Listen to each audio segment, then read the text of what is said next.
بسم اللہ الرحمن الرحیم۔ السلام علیکم۔ ہم ایک مہنگے ریسٹورنٹ سے کھانا کھا چکے تو کچھ کھانا وافر ہو گیا، اتنا کہ ایک یا دو لوگوں کے لیے کافی ہو۔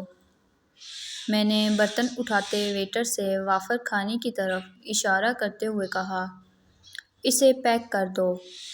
ویٹر نے تنزیہ نگاہوں اور لہجے میں کہا، اس کو؟ میں نے پر اعتماد لہجے میں جواب دیا، جی اس کو۔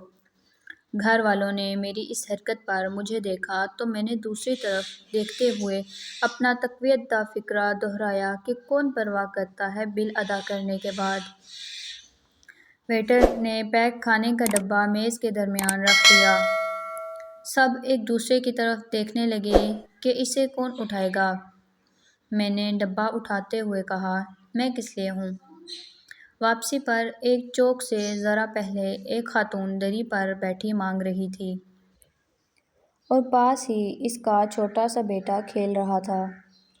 میں نے اس کے پاس گاڑی روکی اور ڈیش بورڈ پر پڑا کھانے کا ڈبہ ساتھ بیٹھی امی کو دیکھ کر شیشہ نیچے کرتے ہوئے کہا، یہ اسے پکڑا دیں۔ جیسے ہی امی نے کھانا پکڑانے کے لیے اپنا ہاتھ باہر نکالا تو اس خاتون نے کھانا پکڑنے کے ساتھ ہی امی کا ہاتھ اپنے دونوں ہاتھوں سے پکڑ کر اس پر اپنی دونوں آنکھیں لگا کر چومتے ہوئے کہا، اللہ بھلا کرے، کافی دیر کے بھوکے تھے، جسم میں جان بھی نہیں تھی کہ کچھ کھانے کو لے آتے۔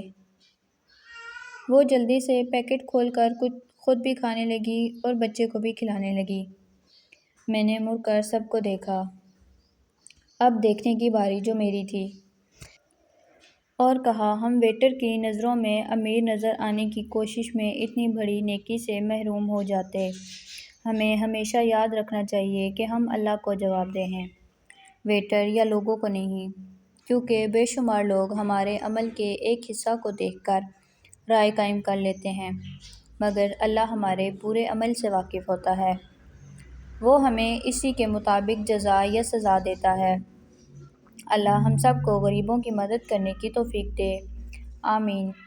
اگر آپ کو ویڈیو پسند آئی ہو تو لائک، شیئر اور سبسکرائب کرنا مت بھولیں۔ Thanks for watching. اللہ حافظ۔